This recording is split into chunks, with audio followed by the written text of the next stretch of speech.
Hello everyone, welcome to this YouTube channel Sujeet sir English classes. एक बार फिर से आप सबों का इस YouTube channel Sujeet sir English classes में मैं हार्दिक अभिनंदन करता हूं। तो आइए बच्चों, पिछले वीडियो में हम लोगों ने chapter 1 the third level class 12 की जो इंग्लिश बुक है विस्ताज, इसी का चैप्टर 1 का द थर्ड लेवल का कुछ क्वेश्चंस हम लोगों ने किया था, क्वेश्चन नंबर 2 तक। आज हम लोग क्वेश्चन नंबर 3 से आगे इस वीडियो को देखेंगे। तो मैं चाहूँगा कि आप सारे बच्चे इस वीडियो को बहुत ही गौर से देखें और इससे लाभ उठाएं। Let's see question number 3। The modern world is full of insecurity, fear, war, worry and stress. यह आधुनिक जो वर्ल्ड है, आधुनिक जो संसार है, यह आज के समय में इनसिक्योरिटी, फियर, डर, वॉर, युद्ध, वॉरी, चिंता एंड स्ट्रेस, दबाव, यानी कि इन चीज़ों से भरा हुआ है। What are the ways in which we attempt to overcome them? आखिर कौन सा ऐसा तरीका है, कौन सा ऐसा रास्ता है जिससे हम इस तरह के जो डर होते हैं उस पर हम काबू पा सकें। आइए देखें। Man often creates his fantasy a world which is somewhere between his desire and reality. अक्सर मनुष्य क्या करते हैं कि एक ऐसे संसार का निर्माण करते हैं, वो अपने माइंड में ही, वो अपने दिमाग में एक ऐसे वर्ल्ड का निर्माण करते हैं जो कि उसके डिज़ायर यानी कि उसकी इच्छा और उसकी रियलिटी के बीच में मौजूद होता है। And often seeks respite by transporting himself to it mentally. और ये क्या करते हैं, अक्सर पुरुष उसी चीज़ में वो अपने मेंटली मेंटली तौर पे पूरी तरह से वो उसी ख्याल में जो है खोए रहते हैं। Time travel is another way of overcoming stress. Time travel एक दूसरा तरीका है ताकि आप अपने स्ट्रेस पर जो है आप काबू पा सकें। We travel back in time to the past which we believe was a quieter and happier era. हम अक्सर क्या करते हैं, हम जैसे आपने देखा होगा, हम अक्सर क्या करते हैं, मनुष्य अपने खोई हुई यादों को, जो समय बीत चुका है, उन घटनाओं के बीच में वो चला जाता है और बहुत ही आनंदित महसूस करता है। कभी हंसता है, कभी उसे बहुत बुरा लगता है कि मेरे साथ ये गलत हुआ, मतलब किसी घटना को याद करके। तो ये टाइम ट्रैवल भी एक ऐसा माध्यम है जिससे हम अपने स्ट्रेस पर काबू पा सके, ओवरकम हो सके। We travel back in time to the past which we believe was a quieter and happier era. हम अक्सर क्या करते हैं कि एक ऐसे टाइम ट्रैवल में it may be an imagination as well also, ठीक है, यह एक प्रकार का इमेजिनेशन ही भी हो सकता है। हम अपने आप को पास्ट में ले जाते हैं और हम क्यों ले जाते हैं, ऐसा इसलिए होता है क्योंकि हमें लगता है कि वो पास्ट जो हमारा इरा था वो बहुत ही क्वाइटर यानी कि बहुत ही शांत और खुश करने वाला जो है समय था। Nostalgic memories too are often a way of escape from the harassing present. यानी कि आज का समय जिसको यहाँ पर हैरेसिंग कहा गया है, यानी कि ये हर तरफ से अगर देखा जाए, इनसिक्योरिटी, वॉर, फियर, वॉरीज, स्ट्रेस, ये हर व्यक्ति के पास आज जो है, हर व्यक्ति आज के समय में इन सारे डिफ़िकल्टीज़ को फेस करता है।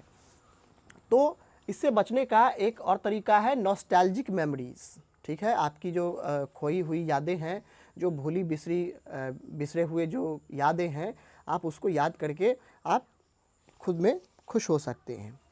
Okay, so question number 3। Question number 4 now. Do you see an intersection of time and space in the story? क्या आपको इस कहानी में टाइम और स्पेस के बीच जो है इंटरसेक्शन का पता चलता है? आइए देखें। There is no doubt about a definite intersection of time and space in the story. इस कहानी में इसमें कोई संदेह नहीं है कि एक डेफिनिट इंटरसेक्शन हुआ है टाइम और स्पेस के बीच।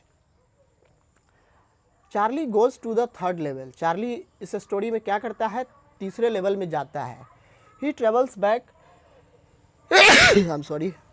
ही ट्रेवल्स बैक इनटू टाइम। वह अपने पास्ट में जो है ट्रैवल करता है।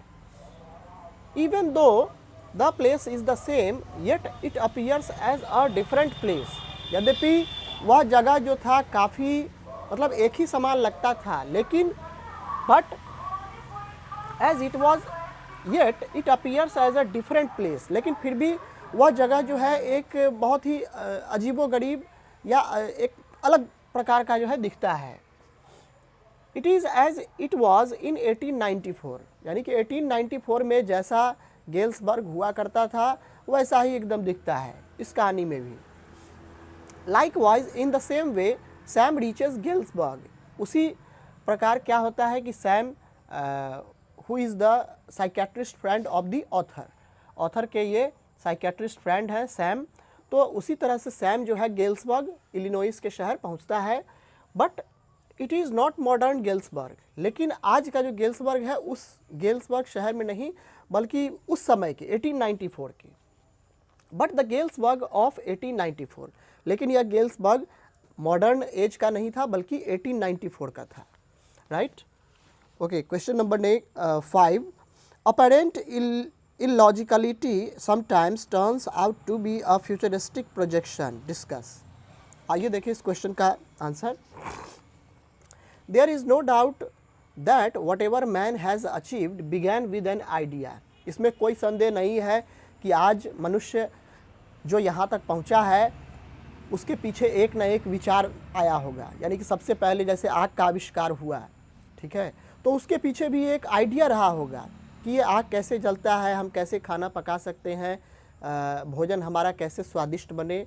तब जा कर के ऐसा कहा गया है कि आवश्यकता ही आविष्कार की जननी होती है, ठीक है, necessity is the mother of invention, ठीक है। So the same thing applied here, यही यहाँ पर लागू होता है। In the beginning the idea appear to be a dreamer's dream, कोई भी जब घटना होती है, जैसे एरोप्लेन का ही ले लीजिए, टेलीविज़न का ही ले लीजिए, इंटरनेट का एग्जाम्पल ले लीजिए, तो आपको जब इस आइडिया को जब वो बताता है लोगों के बीच तो लोग उसे पागल कहते हैं, ठीक है। तो यहाँ पर इसका मीनिंग यही है, in the beginning the idea appear to be a dreamer's dream, शुरुआत में तो लगता है कि यह आइडिया जो है, यह विचार जो है बहुत ही असंभव काम है, मुश्किल भरा काम है। However later it becomes a reality, फिर भी आगे चल कर के क्या होता है कि यह एक रियलिटी बन जाता है, यह एक वास्तविकता बन जाता है। We hear about men travelling to other planets, हम अक्सर आज के समय में मॉडर्न वर्ल्ड में हम सुनते हैं कि कोई व्यक्ति जो है ट्रैवल में गया, स्पेस में गया ट्रैवल करने के लिए, ठीक है। However it appears highly unrealistic, और यह लगता है जैसे यह रियलिस्टिक नहीं बल्कि अनरियलिस्टिक हो, मतलब अनइमेजिनेबल, जिसकी हम कल्पना नहीं कर सकते कि अरे ये कैसे हो सकता है, how can this be possible. But today it appears a possibility, लेकिन आज के समय में इस मॉडर्न वर्ल्ड में क्या है कि हर चीज़ संभव है। It was only a flight of imagination to talk to any person anywhere in the world a few years ago, आज से आप 100 साल पहले चले जाइए, 50 साल पहले चले जाइए, तो उस समय लोगों के दिमाग में यह नहीं था कि हम लोग एक दिन जो है फ़ोन पर यहाँ से बैठे बैठे विदेशों में, अपने देश में किसी बड़े शहर में जो है बात कर सकेंगे अपने रिलेटिव्स से। But it happens nowadays, but today it is reality, लेकिन आज यह वास्तविकता बन चुका है। H.G. Wells gave an idea of time machine, H.G. Wells ऐसे पहले व्यक्ति थे जिन्होंने टाइम मशीन का एक आइडिया उनके दिमाग में आया था।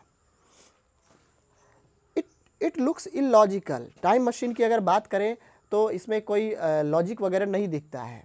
But it may be possible to travel in time at some time in future, लेकिन बट मे बी पॉसिबल, हो सकता है कि उनकी जो थ्योरी है H.G. वेल्स की, वो आगे चल कर के फ्यूचर में सब लोग मान ले और उस पर कुछ वैज्ञानिक वगैरह, कुछ साइंटिस्ट वगैरह उस पर कुछ इन्वेंशन वगैरह करें, तो मे बी पॉसिबल, हो सकता है कि आगे चल कर के हम लोग टाइम मशीन में भी ट्रैवल कर सकें। तो चलिए आप लोग इसका स्क्रीनशॉट ले लीजिए बच्चों।